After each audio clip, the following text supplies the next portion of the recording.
அல்லாஹ் சோதிப்பான். இதை உணர்ந்தே ஆக வேண்டும். அல்லதி خلقல் மௌத வல் ஹயாத லியப்லுவக்கும் அய்யுக்கும் அஹ்ஸனு அமலா. அல்லாஹ் வாழ்வையும் மரணத்தையும் படைத்ததன் நோக்கமே உங்களை சோதிப்பதற்காகத்தான். சோதனையிலிருந்து யாரும் விதிவிலக்காக மாட்டார்கள். பாவிகள் மட்டும் தான் இந்த உலகத்தில் சோதிக்கப்படுவார்கள் என்றால் நபிமார்கள் ஏன் சோதிக்கப்பட்டார்கள்? அல்லாஹ்வுடைய தூதர் சொன்னார்கள், இந்த பூமியிலேயே அதிகமாக சோதிக்கப்பட்டவர்கள் நபிமார்கள் தான் என்று. அல்லாஹ் சோதிப்பான். சோதனைக்காகத்தான் இந்த உலகம். சோதனைகள் இரண்டு உண்டு. ஒன்று அல்லாஹ் கொடுத்து சோதிப்பான், இன்னொன்று அல்லாஹ் எடுத்து சோதிப்பான்.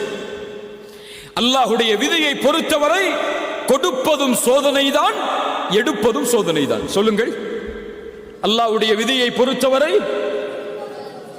கொடுப்பதும் சோதனைதான், எடுப்பதும் சோதனைதான். ஆழமாக உள்ளத்தில் பதிய வைக்க வேண்டும். அல்லாஹ் கொடுக்கின்ற செல்வம் சோதனை, அல்லாஹ் கொடுக்கின்ற ஏழ்மை அதுவும் சோதனை, அல்லாஹ் கொடுக்கின்ற கண்ணியம் அதுவும் சோதனை, அல்லாஹ் கொடுக்கின்ற இழிவு அதுவும் சோதனை, அல்லாஹ் கொடுக்கின்ற சுகம் அதுவும் சோதனை, அல்லாஹ் கொடுக்கின்ற நோய் அதுவும் சோதனை. இப்படி அல்லாஹ் உலகத்தில் எதை கொடுத்தாலும் எதை எடுத்தாலும் அல்லாஹ்வுடைய பார்வையில் அது சோதனை தான். வம்மல் இன்சானு இதா மப்தலாஹு ஃபஅக்ரமஹு வநஅமஹு ஃபயகூலு ரப்பி அக்ரமன். அல்லாஹ் சொல்கிறான், இந்த மனிதனை அல்லாஹ் சோதித்தால் எதை கொண்டு? கண்ணியத்தை கொண்டு, அருள்கொடைகளை கொண்டு. இந்த மனிதன் சொல்கிறான், ஃபயகூலு ரப்பி அக்ரமன், என் இறைவன் என்னை கண்ணியப்படுத்தி விட்டான் என்று. அதே நேரத்தில் அல்லாஹ் அதே மனிதனை சோதித்தால் ஃபகதர அலைஹி ரிஸ்கஹு, அவனுக்கு கொடுக்கப்பட்ட வாழ்வாதாரத்தை குறைத்து அவன் சொல்கிறான், ஃபயகூலு ரப்பி அஹானன், என் இறைவன் என்னை இழிவுபடுத்தி விட்டான் என்று. சுப்ஹானல்லாஹ். மனிதன் கேட்பதில்லை ஏன் சோதிக்கிறான் என்று. எப்போது? செல்வம் கிடைக்கும் போதோ, கண்ணியம் கிடைக்கும் போதோ, பதவி கிடைக்கும் போதோ, அல்லாஹ் அருட்கொடைகளை கொடுக்கும் போதோ அவன் கேட்க மாட்டான், ஏன் அல்லாஹ் எனக்கு இதை கொடுக்கிறான் என்று. கேட்பானா? கேட்பானா? எப்போது கேட்பான்? காசு குறைந்து விட்டால், சம்பளம் குறைந்து விட்டால், மருத்துவமனையில் அனுமதிக்கப்பட்டு விட்டால், உறவினர் யாராவது மரணித்து விட்டால் அவன் கேட்பான், ஏன் அல்லாஹ் எனக்கு மட்டும் இதை செய்கிறான் என்று. மனிதா, உனக்கு அல்லாஹ் கொடுத்தானே அதுவும் அதுபோல்தான், அல்லாஹ் எடுத்தானே அதுவும் அதுபோல்தான். இந்த இரண்டு நிலையிலும் நீ எப்படி நடக்கிறாய் என்பதை அல்லாஹ் பார்க்க விரும்புகிறான். கொடுக்கும் போது அல்லாஹ்விற்கு நன்றி செலுத்துகிறாயா, எடுக்கும் போதும் அல்லாஹ்விற்கு நன்றி செலுத்துகிறாயா என்று அல்லாஹ் பார்க்க விரும்புகிறான். நபி யூசுப் அலைஹிஸ்ஸலாம் அவர்களுடைய வாழ்வை கவனியுங்கள். எல்லாம் கொடுக்கப்பட்டது நபி யூசுஃபுக்கு ஆரம்ப காலத்தில். யார் அவர்கள்? நபியுடைய மகன், நபியுடைய மகன், நபியுடைய மகன் இப்ராஹிம் அலைஹிஸ்ஸலாம். அவர்களுடைய மகன் யார்? இஸ்ஹாக். அவர்களுடைய மகன் யார்? யாக்கூப். யாக்கூபுடைய மகன் யார்? யூசுப். சுப்ஹானல்லாஹ். அல் கரீம் இப்னு கரீம் இப்னு கரீம் இப்னு அல் கரீம். அல்லாஹ்வுடைய தூதர் சொல்வார்கள், கண்ணியமானவரின் மகன் கண்ணியமானவர், கண்ணியமானவரின் மகன் கண்ணியமானவர், கண்ணியமானவரின் மகன் நபி யூசுப் என்று சொல்வார். நபிமார்களின் வம்சத்தில் பிறக்கிறார். ஒரு நபியின் குழந்தையாக இவ்வளவு பெரிய அருட்கொடை. 11 சகோதரர்கள் தனக்கு. தந்தையின் நேசம் தன் மீது, அழகான குணத்தோடு, அழகோடு. என்ன அழகு! ரசூலுல்லாஹி ஸல்லல்லாஹு அலைஹி வஸல்லம் சொன்னார்கள், மிஅராஜுடைய பயணத்தில் நபி யூசுஃபை நான் பார்த்தேன். அல்லாஹ் அவன் படைத்த அழகில் பாதியை நபி யூசுஃபுக்கு கொடுத்திருந்தார். அவ்வளவு அழகு. அந்த அழகை அல்லாஹ் கொடுத்தான். குடும்பத்தை கொடுத்தால், கண்ணியத்தை கொடுத்தால், கொடுத்ததை அல்லாஹ் கொஞ்சம் கொஞ்சமாக அவர்களிடமிருந்து நீக்குகிறான். எந்த குடும்ப உறவு, எந்த நபியின் மகன் என்பது அவர்களுக்கு அல்லாஹ் கொடுத்த அருட்கொடையோ அந்த தந்தையை விட்டு அல்லாஹ் பிரித்தார் நபி யூசுஃபை. சகோதரர்களுடைய நேசத்திற்கு ஏங்கினார்கள், பிரித்தார் அல்லாஹ். கிணற்றில் தூக்கி வீசப்பட்டார்கள். ஒரு நபி கிணற்றில் வரக்கூடிய வழிப்போக்கர்கள், வியாபாரிகள் இவர்களை சந்தையில் விற்போம் என்று சகோதரர்களிடத்திலே விலை பேசி ஒரு அற்ப கிரயத்திற்கு, மதிப்பில்லாத காசிற்கு நபி யூசுப் சகோதரர்களாலே விற்கப்படுகிறார். அவர்களுடைய கண்களுக்கு முன்னால் ஒரு குழந்தை எப்படி ஏற்றுக்கொள்ளும்? மிஸ்ருக்கு அழைத்து செல்லப்பட்டு சந்தையில் ஒரு நபி அடிமையாக விற்கப்படுகிறார். இந்த அடிமையை விலைக்கு வாங்குபவர் யார் என்று அல்லாஹ் ரப்புல் ஆலமீன் ஒரு அரசவையில் மந்திரியாக இருக்கக்கூடியவருக்கு வாய்ப்பை கொடுக்கிறான் நபி யூசுஃபை வளர்ப்பதற்கு. மனைவியிடத்திலே கொண்டு சென்று சொன்னார்கள், இவரை கண்ணியப்படுத்துவோம், எமக்கு வேலையாளாக பயன்படுத்துவோம், எம்முடைய மகனாக கூடியவர்களை வளர்ப்போம் என்று தன்னுடைய மனைவிக்கு அறிமுகப்படுத்தி யூசுஃபை தன்னுடைய வீட்டில் சேர்த்தார்கள். எந்த வீட்டில் நபி யூசுப் சேர்க்கப்பட்டாரோ அந்த வீட்டிலேயே அந்த பெண்ணாலேயே அல்லாஹ் சோதித்தான். தவறான இச்சைக்காக அழைக்கப்பட்டார். நீண்ட நெடிய சம்பவம். அதற்கு பிறகு சில நாட்களுக்கு பிறகு மீண்டும் சம்மதிக்காததால் சிறையில் நபியை அல்லாஹ் தள்ளினான். ஒரு சிறைச்சாலையில் ஒரு நபி பல ஆண்டுகள் உதவி கேட்டும் மறுக்கப்பட்டது. அதற்கு பிறகு அல்லாஹ் ரப்புல் ஆலமீன் பல வழிகளில் நபி யூசுஃபை சோதித்தான். மீண்டும் அல்லாஹ் கண்ணியத்தை கொடுத்தான். இழந்ததை மீண்டும் கொடுத்தான். அந்த அரசவையிலேயே ஒரு அமைச்சராக ஆகக்கூடிய வாய்ப்பு. எந்த சகோதரர்கள் விரட்டினார்களோ அந்த சகோதரர்களை உதவிக்காக கையேந்தி அவர்களுக்கு முன்னால் நிற்கும்படி அல்லாஹ்க்கினான். இப்படி எல்லா சோதனைகளையும் அல்லாஹ் நபி யூசுஃபுக்கு கொடுத்தான்.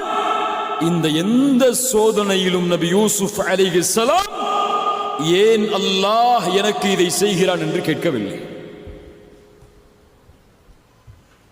ஏன்?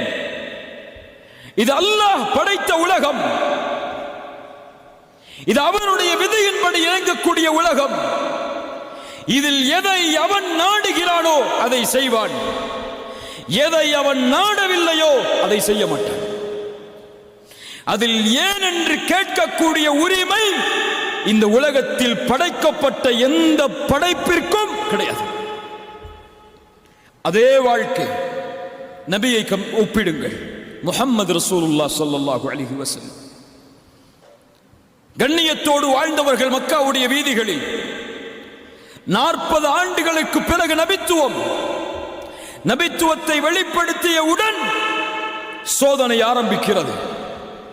பெற்ற கண்ணியம் இழக்கப்படுகிறது. சேர்த்து வாழ்ந்த உறவுகள் வெறுக்கிறார்கள், ஊரை விட்டு ஒதுக்கி வைக்கிறார்கள். பசியால் வறுமையால் நபி வாடுகிறார்கள். அபூ தாலிபின் மரணம், ஹதீஜா ரலியல்லாஹு அன்ஹா அவர்களுடைய மரணம், அதைவிட மேல் அல்லாஹ்வுடைய தூதருக்கு 7 குழந்தைகள். 7 குழந்தைகள். அந்த 7 குழந்தைகளில் அல்லாஹ்வுடைய தூதர் உயிரோடு வாழும் போது 6 குழந்தைகளும் மரணம். 6 குழந்தையையும் ரசூலுல்லாஹ் கபூரில் இறங்கி தன்னுடைய கரத்தால் அடக்கம் செய்திருக்கிறார்.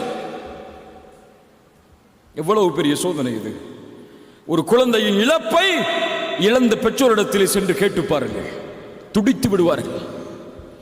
இவ்வளவு சோதனை. தன்னை ஏற்றுக்கொண்ட எல்லோரும் கொடுமைப்படுத்தப்படுகிறார்கள், விரட்டப்படுகிறார்கள். சுப்ஹானல்லாஹ். சொந்த ஊரை விட்டு இன்னொரு ஊர், 10 ஆண்டுகள் போர்க்களம், எல்லாவற்றையும் இழந்து நபித்தோழர்கள் 23 ஆண்டுகளுக்கு பிறகு இழந்த கண்ணியத்தை, இழந்த வெற்றியை அல்லாஹ் மீண்டும் கொடுக்கிறார். எதை கொடுக்கிறது இந்த பாடம்?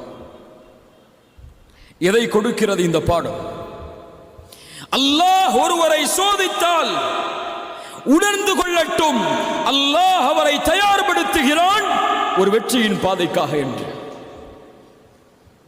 சோதனை வருவது வெற்றியின் அடையாளம்.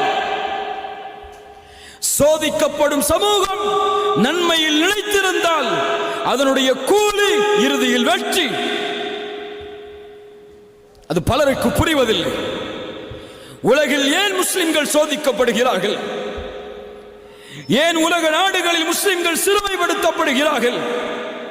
ஏன் கொல்லப்படுகிறார்கள் என்ற கேள்விகளுக்கெல்லாம் விடையை நீங்கள் தெரிய வேண்டும் என்றால் இதுவெல்லாம் வெற்றியின் பாதை.